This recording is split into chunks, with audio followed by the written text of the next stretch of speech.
Blackhawks fans, welcome to another edition of the Four Feathers podcast. This one is 100% after dark. Somebody was not polite to their ping pong balls because the not so lucky lottery occurred earlier this evening. It is Tuesday, May 5th. Happy Cinco de Mayo to those who celebrate. I am GM Ron Luce, joined by none other than Anthony, don't call me late for dinner, Tony Marchese. How are you doing, my friend? That's a new intro you got there for me. I'm not doing well tonight, Ron. I'm a little hashtag mad online, as they like to say in the business, about what we saw tonight transpire.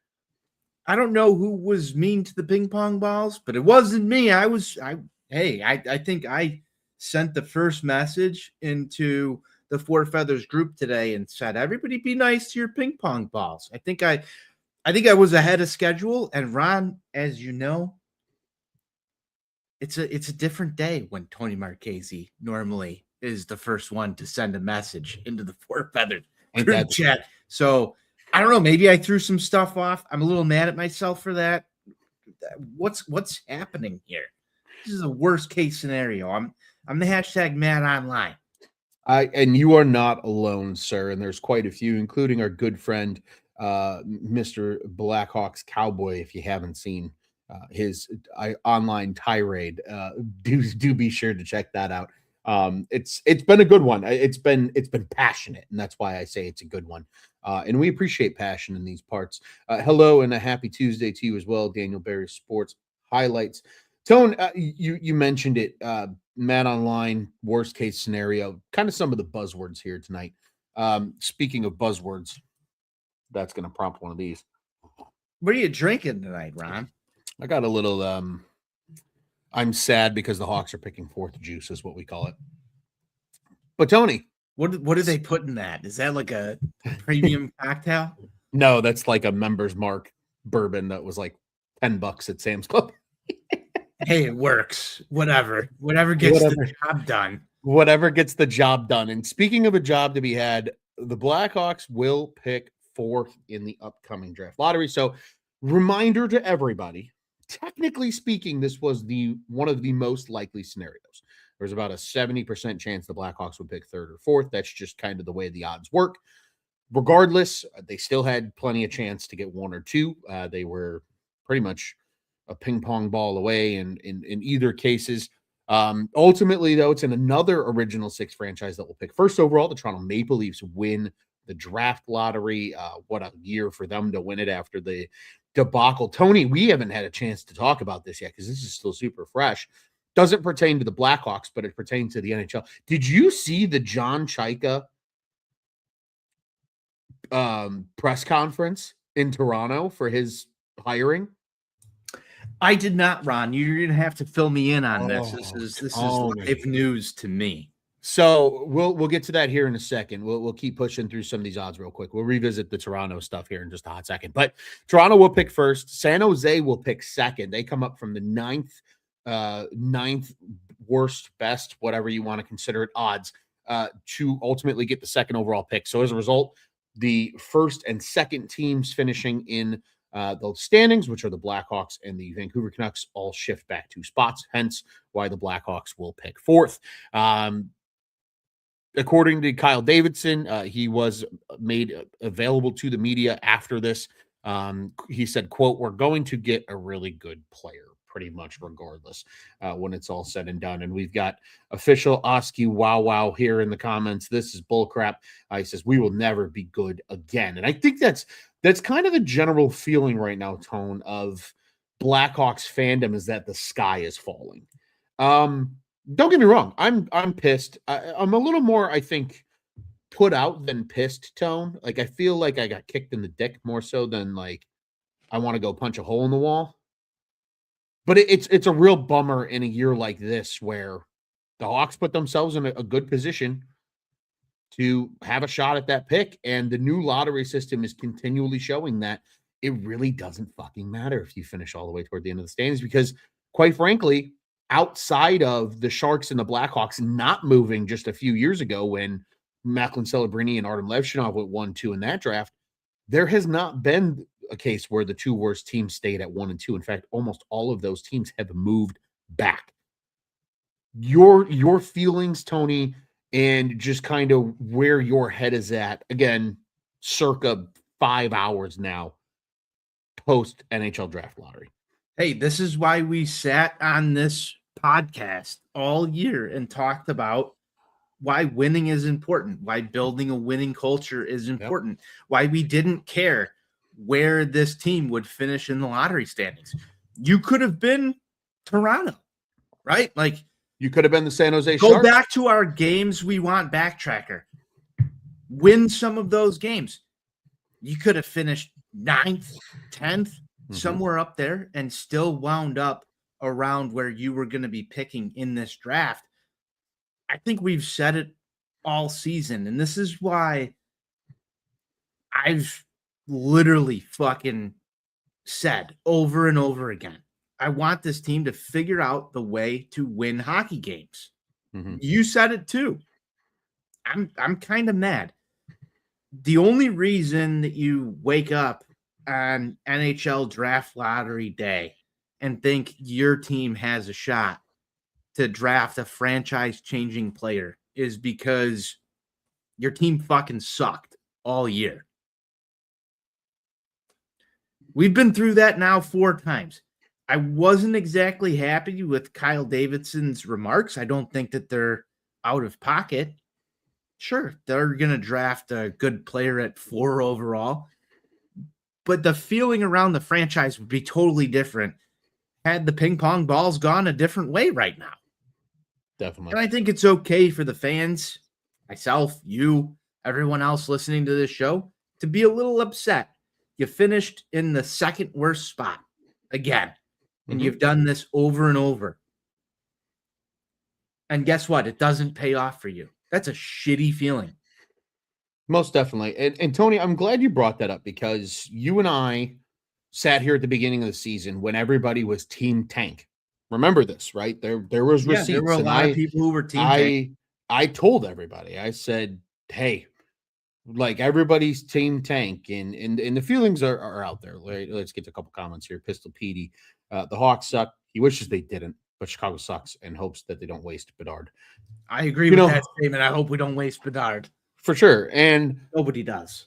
I sat here and said, I don't give a rat's fuck about the lottery because we had just watched the New York Islanders move up from the 11th worst or the 11th best odds in the lottery to pick number 1 and take Matthew Schaefer. And look what happened this year. The Toronto Maple Leafs move up because their pick was lottery protected, so they don't have to give it away to the Boston Bruins.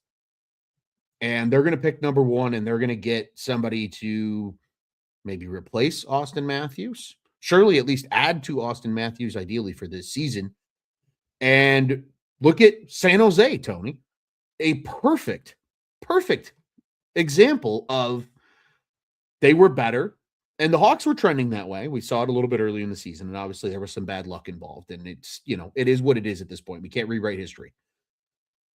But it just went to show that they tried to win and it's paid off for them. They're in a really good position because they don't really need forwards per se. They need a lot of defense. And this is also a very good defense draft. I know everybody's super glued onto McKenna. I think that's just the nature of the beast though right now. It is. There are some interesting defensive names, and we're going to get into that on this show. Hoping to get Prospect Down on here and break this down at some point soon. Most definitely. But I think this is really just a byproduct of the fact that the Hawks have gone defensive heavy in some of these recent drafts. Levshinov, Korchinski, you throw these names in here who should be at the point where they're going to make an impact, and there's question marks. Sam Renzel, throw that name out there too. People want the help for Connor Bedard. And I think that the storyline was, can they get Gavin McKenna? And I think tonight we're firmly in the camp where you realize you're not getting Gavin McKenna. You're probably not getting Stenberg either. So You talked about this a little bit ago on our last show. You think Mm-hmm. there's going to be two major additions to the offensive side of this franchise. One potentially could have come through the draft. That's eliminated right now. If you're Kyle Davidson, sure, you can go out there and say, yeah, we're going to draft a really good player. Might be a really good player that they get at 4 if they don't trade the pick. But it's not someone who's going to probably step into the lineup next season and be an impactful forward in your top 6. That's kind of a problem, at least where I sit. And Tony, I think to do a little more work. Sure, there's a lot more that still needs to happen, right? Like, it's early in the offseason. This is just the first domino, and obviously we're going to continue to unpack that over the course of the offseason. But I do want to note one thing that was interesting, and I think it's something that is keeping a lot of people optimistic, and we've got some of that here in the comments as well that I want to touch on. Lebowski kind of kickstarted that a little bit earlier. So Craig Button released a way too early mock draft, and he had this exact outcome that you see below on the screen. For those that are not watching and you're listening, Lebowski says, boys, this is the way the draft will go. Toronto will take McKenna. San Jose will take Reed. Chase Reed is one of the top defensemen in this draft. For anybody that is unsure, he says Vancouver will take Caleb Malhotra, and the Blackhawks will get Igor Stenberg. Now, Tony, I will say this. That is certainly not an impossible scenario. And the reason being, San Jose desperately needs defense. If you look at that blue line right now in the NHL, it's not good. And outside of Sam Dickinson, who they took a few years back at the 11th overall pick, they really don't have any top defensive prospects. And this is a good defenseman draft. Like, this is a good draft, period. But it's Vancouver that I just sit there and I go, I know the great Manny Malhotra, which, by the way, quick story time here from Tony and I. We're dating ourselves because I remember watching Manny Malhotra play, and there's a very fair amount of Chicago Blackhawks content creators, including our good friend Blackhawks Cowboy, that are too young to remember watching Manny Malhotra play. I digress. But Manny Malhotra is in that organization. He played for the Vancouver Canucks. You know, they're saying, wow, that could happen. But Blackhawks Cowboy brought up a great point in our group chat. He said, Vancouver notoriously has always taken Swedes. That's been kind of a bread and butter of the Vancouver franchise. So you think they're going to take Stenberg? I'm just saying we don't know. I have no idea what's going to happen because, Tony, quite frankly, it's way too early. You are GM Ron. What's your prediction? GM Ron. I don't know. I'm going to start going and watching film. But I will say this. If I'm a Blackhawks fan, so I had two sides of the coin today, Tony. There's if I'm a Blackhawks, you are a Blackhawks fan. Hang on a second. Let me get there. There's two sides to this whole thing. And Lebowski's got a great point here. NHL GMs do love centermen and defensemen. That is a very true thing. In fact, the last time two wingers went at the top of the NHL draft, I saw this stat the other day. I think it's been over 15 years since two true wingers went one. Oh, it was the Patrick Kane draft. Patrick Kane and James Van Riemsdyk, which was 2007, if I do my math correctly, was the last time that two true wingers went 1 and 2 in the NHL draft, which is what Stenberg and McKenna are both. So it is something to consider there. So that's the one side of me, right? There's that optimism of like, maybe, who knows? Let's see what happens, right? Maybe. Yeah, that was 20 years ago. That's crazy to think. But I just don't think either of those guys are falling to 4. But so that's where I'm going. Could be wrong. But the other side of me says Blackhawks fans get ready to learn Caleb Malhotra because that also feels like a real possibility. Now, that being said, let's also, Tony, throw this in here for sake of where this conversation continues to go, just as an enhancer to the conversation. Kyle Davidson is on record. He did say tonight that the Blackhawks are certainly open to moving the pick if something comes true. They have, in fact, the Blackhawks were the last team to acquire a top 10 pick leading into the NHL draft. They did it back in 2022 when they selected Kevin Korchinski. That was in the Alex DeBrincat trade with Ottawa. They're the last team to move into the top 10 during the summer leading into the draft. Now, that's a very important thing because obviously there's years where picks get traded and then the next year they end up being top 10 and whatever, right? The rights are already owned. So there's a chance it could get traded. There's a chance maybe the Blackhawks are to move back or to move up or what have you, right? Like there's certainly that possibility. But as it stands, these are kind of the options that everybody is forced to weigh here now is Hawks fans. And even looking at some of these other teams, is just how is the board going to shake out? Because to all of us, it screams it should go McKenna, Stenberg, and then it's kind of a free for all from there. There's probably about 4 or 5 names that could go in the next 5 picks. But what if that doesn't happen, right? And that's kind of what everybody's now going to beat their head off the wall for the next 2 months until the draft at the end of June, because we're just going to have to wait and see how these teams value the players at the top of this draft. Now, Tony, I will say this too. And this is what I want your opinion on, because then I also have a follow-up question as well. Do you feel any kind of let me rephrase my question. Do you feel like the way that the draft lottery has gone and the Hawks falling to 4 has severely kind of washed out the memory of the fact that like this is a really good draft class in total and it's really deep, and the Hawks also have 3 2s in this draft? So like, I'm not saying they're going to get that guy that immediately steps in, but when we talk about continuing to reload the pipeline or potentially deal a draft pick for a player that fills a need, they still have 3 2s in this draft, one of which is going to be the number 2 pick in that second round, that maybe generates enough attention to still move some assets and do some things. I almost think the Hawks getting the 4th pick forces Kyle Davidson to be even more aggressive this offseason because of the depth of this draft and the copious amount of capital that they still have. And obviously we can't ignore the 2 first-round picks that they potentially have in 2027. I say potentially because the Edmonton pick has a weird top 14 contingency on it. But do you think that the 4th overall, getting 4 overall, has kind of overshadowed the depth of this draft and like what the Hawks could still do to add to this pipeline? Sure, from a Chicago standpoint, absolutely. I'm not an NHL draft expert by any means, so I'll preface everything I say with that, but it has been linked to being a deeper draft. And when you look at deep drafts in any sport, just from my observation watching sports, you definitely have a clear drop off from 1, 2, 3 to 4, 5, 7, right? I think that part of the reason why we look at this as a huge loss is because you can't secure one of the top 2 pieces within it after a long season and finishing at the bottom of the season. Can't guarantee one of those 2. Right. So yes, I do think that the Hawks will still acquire some really good talent out of this. Kyle Davidson has shown the ability to maneuver the draft pretty well throughout his tenure.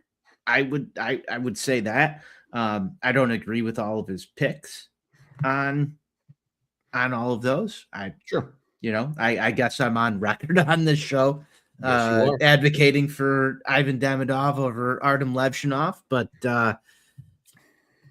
hey, he's made some moves and utilized draft capital in a way that I think has been somewhat productive for the Blackhawks franchise. I don't think that's arguable at this point. Yeah, I would say your statement is definitely fair. There's a good chance that the first 4 picks of this draft, you only see one of them pan out, and it might not be in a franchise that is ready to win at that time that draft pick pans out. We've seen drafts like that happen before. But overall, I just hope KD can maneuver this the right way. I think despite your question of is this overshadowing it, I think this really put him in the worst possible case scenario that he woke up this morning thinking could happen, even though it was like statistically more likely to happen. You got to know that Kyle Davidson woke up yesterday morning like, hopefully I'm 1-2, because that makes the decision process a lot easier than where we're at now. That's why I tweeted out like, hey, he's got a lot of work to do here, because I think you need to rely on your scouting department. You need to rely on your ability to navigate things a little differently than when you have kind of a clear-cut decision to help the top forward group. His decision-making process right now is finally decided, but there's a lot more uncertainty than what you could have had when you woke up this morning and you were like hoping for that outcome. And I think that that's going to be difficult, and it could be defining for him. Yeah, I think your point is incredibly valid in the sense of now being in the 4 spot, this really turns up the dial in terms of pressure and just of the kind of putting your money where your mouth is to this offseason, right? We've heard we're going to try and be aggressive. We're going to try and improve this team. Like, we really do want to take that step forward next year. And I'm sure he knew this was a possibility when he made 100%. those statements. Yes, 100%. Like, again, I don't want to sit there and be like, oh, he was no. banking on that. I think he knew there was a possibility walking into today. You're going to pick 4th. So I think we're just on a different path now. Yeah, statistically speaking, there was a 70% chance they weren't picking in the top 2. So, like, I'm sure they absolutely have had nauseating amount of conversations about just like, hey, look, it probably is going to go worst case scenario. Obviously we're hoping for the best and expecting the worst. And if they weren't planning for that, then like that's where I would say fire the entire front office. And I don't think that's the case, but I do think now what I do think it does, Tone. I will say this, and maybe this is a little bit of a positive spin on it, dare I say. I think it does open up the possibilities of what's to happen, because I think if they got 1 or 2, it pretty much pigeonholes them and says, yeah, okay, we're going to get one of Stenberger, McKenna, and we just have to make one other move, and we don't have to get as creative. Now I think it forces Kyle Davidson and company to get creative in how they improve this team this offseason. Now, granted, with having the 4th overall pick, they're still going to improve this team somehow, some way, right? Whether find the silver linings better than anybody can. I'm doing my best, man. I get it. I get a lot of people are down bad, and I'll tell you what, I'm in the mud with you, but it's so early to tell. But you're not wrong, Ron. And this is why I want to say, like, hey, what's my biggest criticism of Kyle Davidson been thus far? He relies so much on the draft. Sure. You have to find a way to improve the team. You've gone on record. You've said you're going to improve the team. Now do it. You don't get Gavin McKenna. You don't get Stenberg.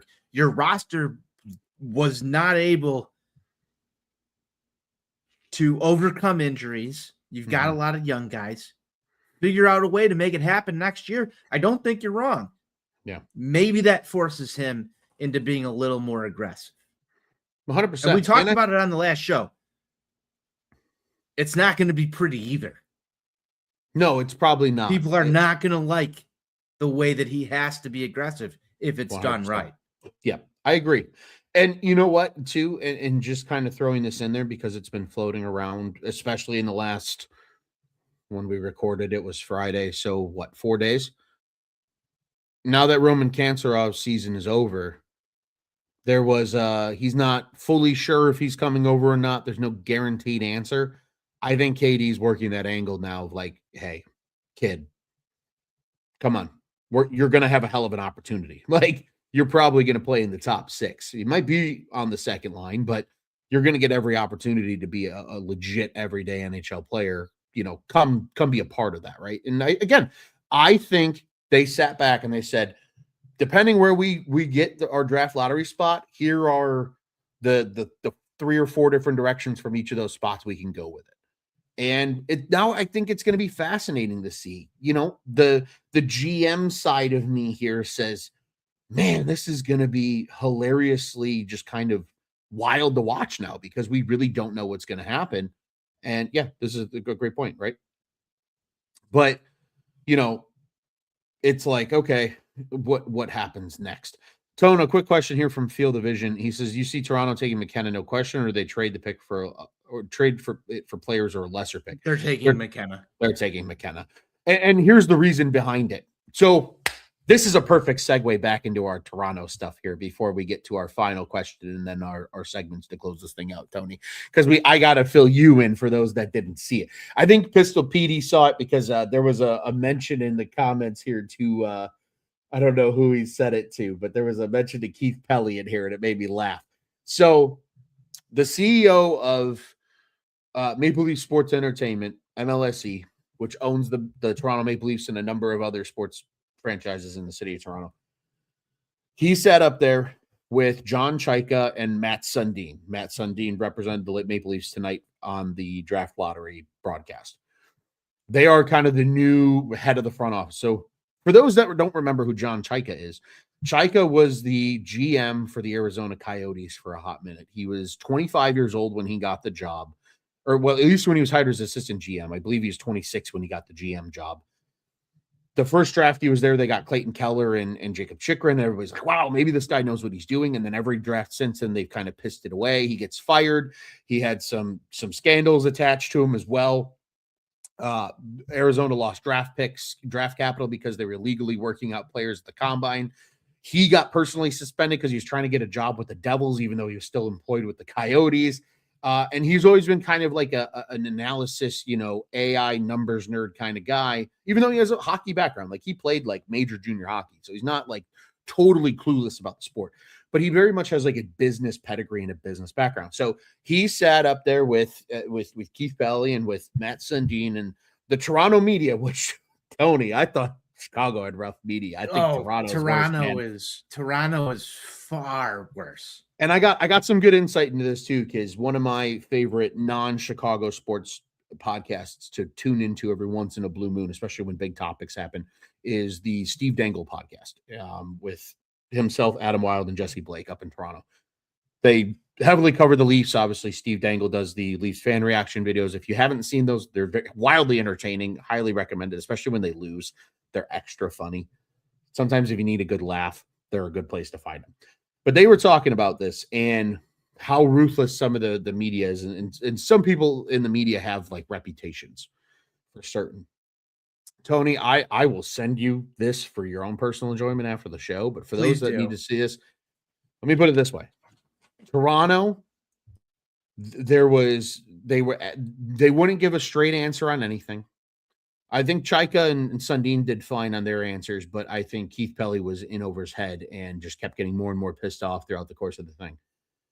But it got to a point where, I believe his name's Scott Simmons, who's like super well known in Toronto, hard ass, like really kind of hit with a question I've never heard in a press conference. He said, not full quote, but this is the rough estimate of what he said. He said, Keith, what due diligence did you do that brought you to the John Chaika hiring? Because I did my own due diligence and I talked to about 20 different people in the NHL that if I named them, we would all know majority of those names if I were to name drop. And obviously he didn't, but he's like, these are prominent people in the NHL and employment. He goes, there was one person that vouched positively for the John Chaika hiring. He said everybody else frankly called it a sham. They called him a snake oil salesman, a fraud, a scam art or a con artist. And these are actual verbs that he used in this question, Tony. And he said, how did you come to this as a good decision based on your intel when my intel said this was fucking stupid? So Toronto's kind of had it a little bit rough. They're 100% staying put and taking the Canadian kid McKenna. And that's how I was trying to get back to this. Yeah, but don't also make me feel sorry for them in the process. No. See, Tony, I'll tell you what. I listened to this because it felt good hearing another franchise that's arguably in a far worse position than the Blackhawks are. Because Danny Wirtz isn't up there sounding like if there's one thing that's worse than Chicago sports, it's probably Toronto sports in terms of heartbreak. Um, yeah, I We would say kind of need so. that to keep happening, though. Yeah, there's always got to be one, right? Like there's always got to be one that keeps it like kind of in football. Like for me as a Chicago Bears fan, when things were really bad, it I'm was sorry always for you, by the way. stop it. Don't even. We're not getting into that tonight. It was always, hey, at least the New York Jets exist because like that was always a franchise you could point to and say they have it worse, right? As long as there's one, it makes you feel a little better. So I was kind of listening. Just it's fun to just absorb the information when you have no horse in the race and just kind of listening to the shit show that For is. sure. Yeah, that's the best part about sports. But to answer Field Division's comment there, they're 100% taking McKenna. I would be shocked if they went any other direction. I think they're 100% taking McKenna too. It's going to be heartbreaking for me. I think it's going to be heartbreaking for a lot of people. I don't think you're alone on that. That was the storyline entering this entire draft lottery was, and I don't even think they're first cousins. No, but they're like even on they're like fourth cousins. Yeah, they're like fourth cousins. But like even on the ESPN broadcast today, like one of the first things they said was like interviewing McKenna, like, how has Connor Bedard helped you? And you're sitting there as the Hawks fan. This is gonna be so good. And I think I sent it out to you earlier when you asked me, like, how do you feel today? Hawks are going to be picking first overall. We're going to get Gavin McKenna. Tony, it didn't happen. I'm pissed. I do have to ask, though, and I might open a small can of worms here for a second, but I do have another question to get to you. Yeah. How much more disappointed would you have been if the Hawks got number one and didn't take Gavin McKenna? Would that be worse than this situation of knowing you're not getting Gavin McKenna? That's a tough question. I like the question. The question. Because like, what if KD walks? What if they went number one and took Caleb Malhotra? Okay, they do that. You and I are both flipping shit. But at least if they take Stenberg, it's okay. That makes sense. Because but I saw our guy prospect Don pose that question last weekend. Like, you got to come to reality with. There's people who are watching all of these guys play all the time. And they're paid to do that. If they make the wrong decision, that's on them. It's our job to comment on it. I'd be pissed. Yeah. I'd be fucking pissed. No, that's fair. That's why I wanted to beg the question and ask. Tony, the last question I want to ask you here before we get into ruffling feathers and any stick taps, if you have any to hand out on either forum, I've got a stick tap to give out. Are you team trade or team stay with the 4th overall pick right now? Well, I think Kyle Davidson's already laid the groundwork on team stay here. And you have kind of talked me off the ledge on why trading this pick and making it valuable to the Blackhawks is going to be, I don't know, somewhat damn near impossible. I don't know. You really tempered my expectations, and I'm sure you're going to give. I'm going to save some of it for the listeners to let you hear what you have to say on it. But I would try and trade this pick for the most impactful forwards you can to this group, if you can. But my full expectations at this point are that the Hawks are going to take either Malhotra if he falls, or a right-handed defenseman. So yeah, I'm a little, I guess you could say, whelmed by picking 4th. I'm a little whelmed by picking 4th. And I think if I feel whelmed, I'm pretty sure a lot of NHL GMs may feel whelmed by that 4th pick overall.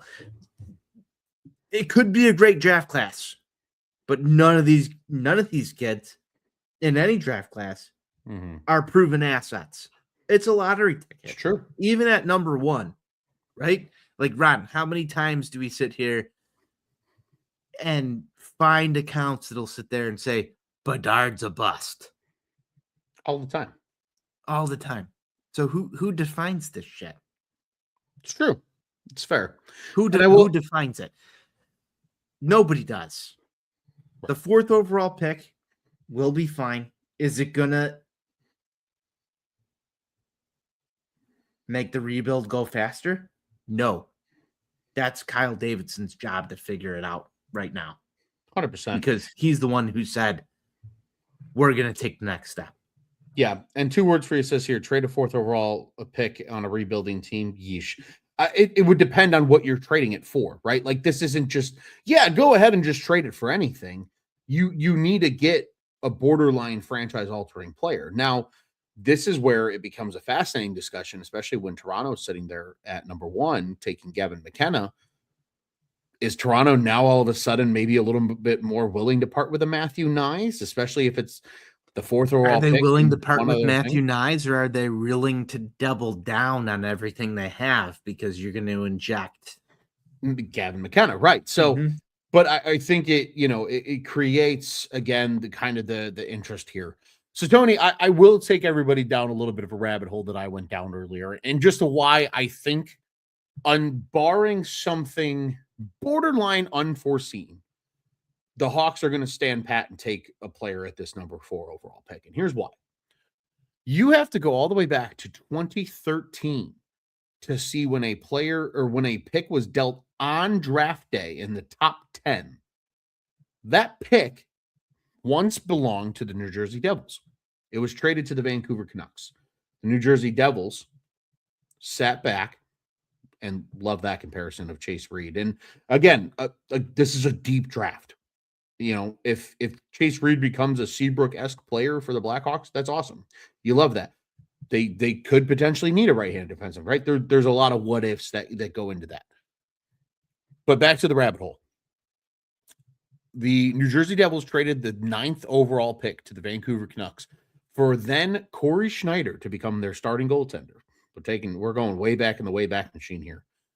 That pick for the Vancouver Canucks became Bo Horvat in that 2013 draft. Then you have to go pretty far through.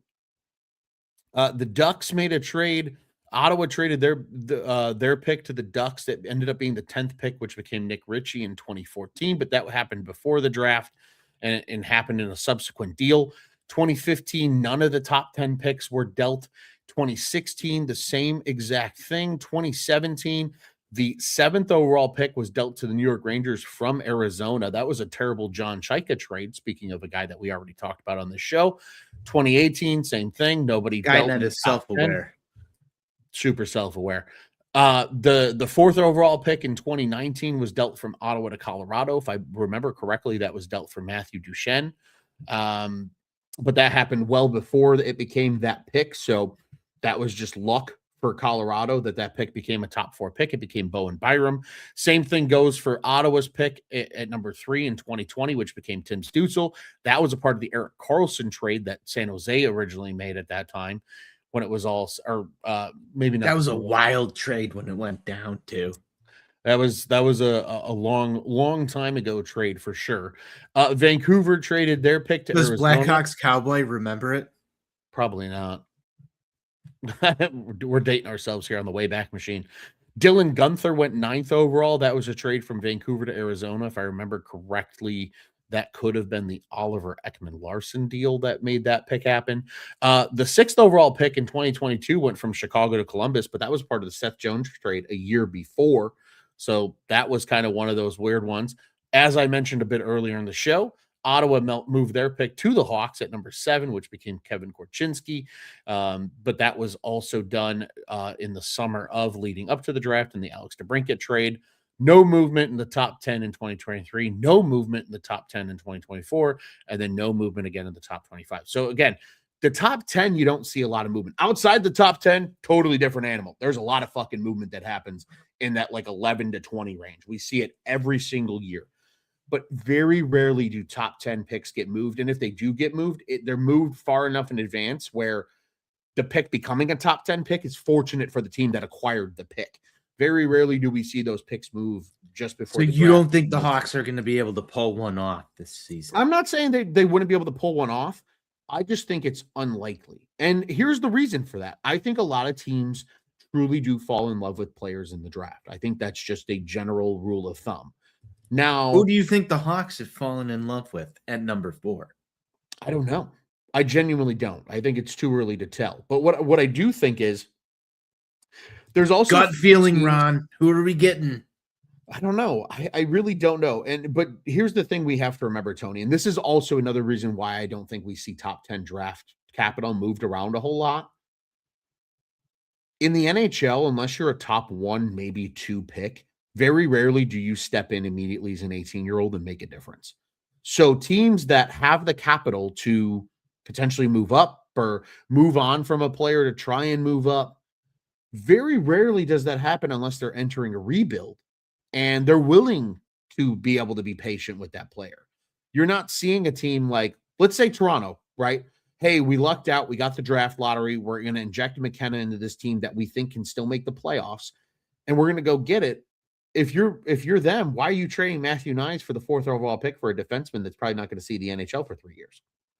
At best case scenario, maybe 2, right? Ron, I just have to say, the later this night gets, the more I'm okay with taking a right-handed defenseman in this draft. Okay. That's quite the development. It is a development. But 2 words for you right here. Reader Verhoff. He gave me 3 words. But it's possible. It just, if you're not going to be able to select a forward that's going to help this group, Artem Levshunov insurance kind of feels possible. And I didn't want to be here. I did not want to fucking be here right now. Tony, I don't know if you remember. I believe but that was Artem, a conversation. you were talking about. We had this conversation middle of the season of hey, but Artem Levshunov insurance and maybe some trades. I don't know. I hate that I'm getting comfortable with that idea, though. Like from a fan standpoint, I don't want to think about this. Here's happening real time. Here's the thing that we haven't seen in a few years. There hasn't been a draft that has yielded immediate impact defensemen in a fair amount of time other than Matthew Schaefer. The only other draft that I can really think of off the top of my head where we've seen that happen almost borderline immediately was, ironically, the last time the draft was at the United Center in Chicago in 2017 when Miro Heiskanen and Cale Makar both went in the top 5 of that draft and ultimately became franchise defensemen. Now, here's my thought process, though, behind this. Sure. You're going to need to sign defensemen in order to have a sustainable run. We saw that with the 2010 100%. Cup teams. So if your opportunity right now is to find someone who isn't going to be impactful and be able to step in as a 1-2, if not 3 defenseman in 3 to 4 years, you're going to have to Kyle's going to have to navigate the Sam Rinzel, the Artem Levshunov, a lot of these guys. Even Wyatt Kaiser isn't locked up long-term. Louis Crevier isn't locked up long-term. The only defenseman that you really have locked up long-term is Alex Vlasic. 100%. So, I don't know. I know Hawks fans don't want to hear it. I don't want to hear it myself. Are you ruffling your own feathers? I'm ruffling my own feathers, Red. It's time to ruffle some feathers. That's disgusting. Why am I talking myself into this right now? Why am I talking myself into this right now, Ron? You know what? You know what's funny though is you ultimately ruffled your own feathers. And where I was going to go with ruffling feathers tonight was going to ruffle my own feathers, Tony. This is an ironic switcheroo here tonight because here's the thing. I have already convinced myself that Caleb Malhotra is a Chicago Blackhawk. And I don't love that. Admittedly, I don't love that. I would almost, Tony, rather That's piggyback gross. on That's your gross. Let's get a your right-handed thought defenseman. and get a right-handed defenseman. And yes, do they take a little bit more time to come around? Sure, of course they do. But if you have a guy that you really value, that you think maybe could truly become one of those top dogs, then all of a sudden you look at that blue line and go, well, we have assets to deal now. Now one of these guys could be moved. Maybe it is Artem Levshunov. Maybe it is Sam Rinsell. Maybe it is Kevin Korchinski, whomever. But I really have sat here and just convinced myself that Caleb Malhotra's a Blackhawk, and it bothers me because truly I don't see him as anything more than a middle six forward in the NHL long term, and that would bother me if that's all they get out of the 4th overall pick. So that's me ruffling my own feathers, Tony. Why are we on opposite ends of the spectrum here, Rob? I don't know. I really don't know. Couple of comments here, really quick though. Oh boy, I'm in a Fubor Totali. I might have absolutely destroyed that name. I apologize in advance. He says, package it and see if you can get some immediate help. He says, with Toronto getting number 1, they aren't dealing. Dallas will find a way to sign Robertson, but that's why GMs get paid the big bucks. 100% correct. I agree with that sentiment. And our good friend Josh, back in the comments here, Joshua Bauman says, already showed some serious flashes last season. I understand he had some lows, but I trust that the little consistency in team and coaching from year to year will do wonders. He continues saying he's been on a different team every year for like the last 4 or 5 years. And then he says he is a physical specimen, which is true. I mean, these are not incorrect statements by any stretch of imagination. So, again, it's going to continue to be very fascinating to see where this thing goes. Tony, let's get to the next step here. Time to give out some stick taps.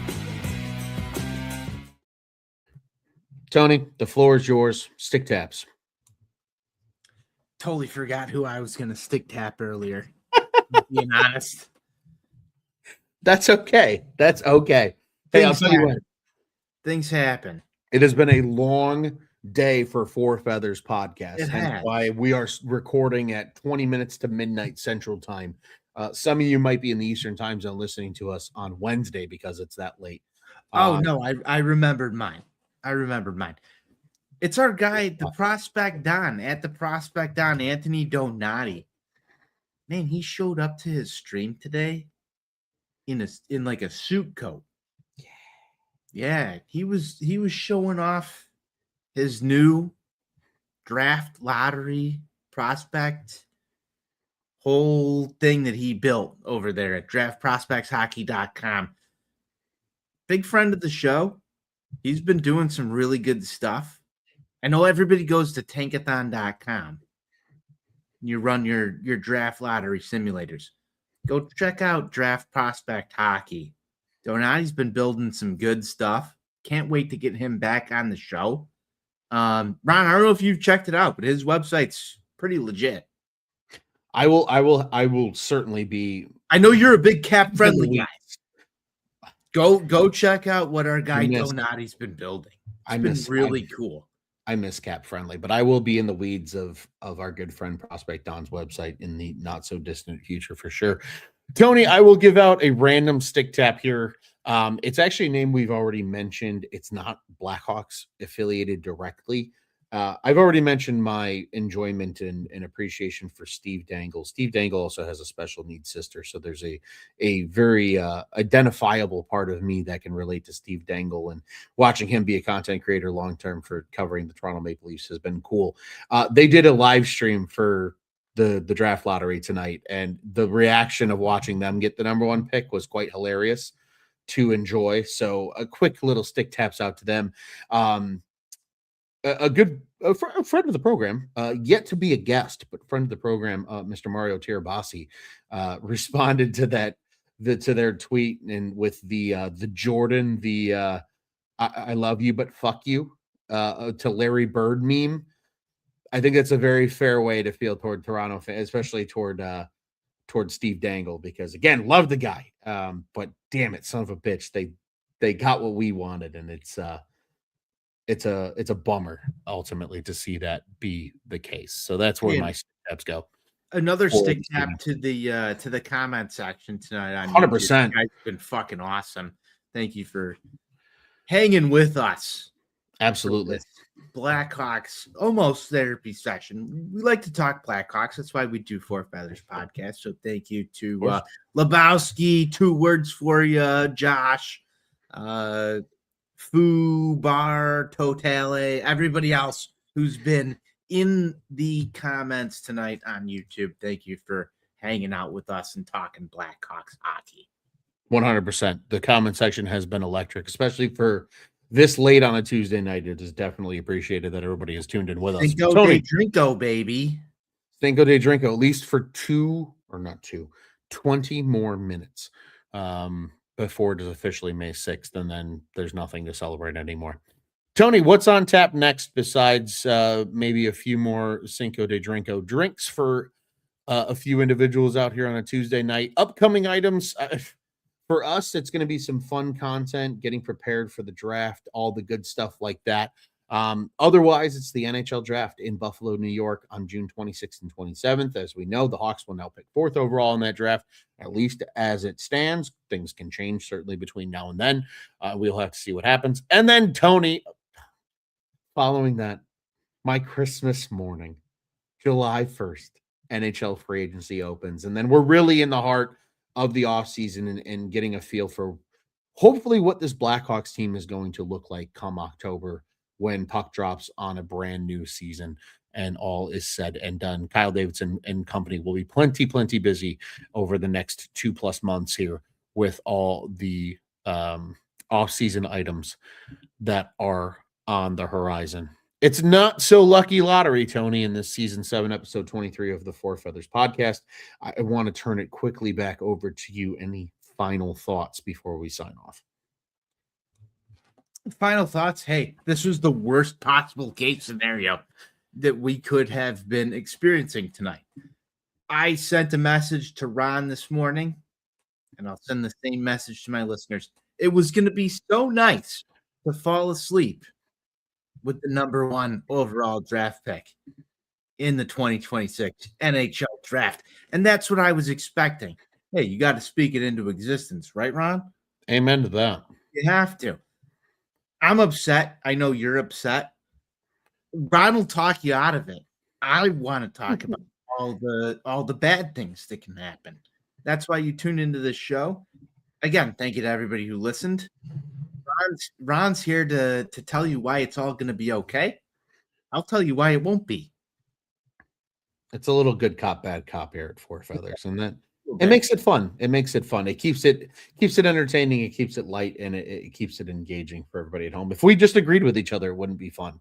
And that's why we do it here at Four Feathers Podcast. A quick shout out to Josh. He says he's in California, and it's only 9:41 over there. Quite jealous. You have a lot more time to your evening than the most of us. But here in the Midwest, it's almost midnight as we wrap up this Four Feathers Podcast.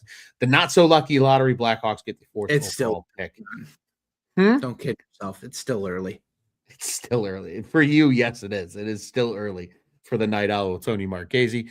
From the aforementioned Tony Marchese, I am GM Ron Luce.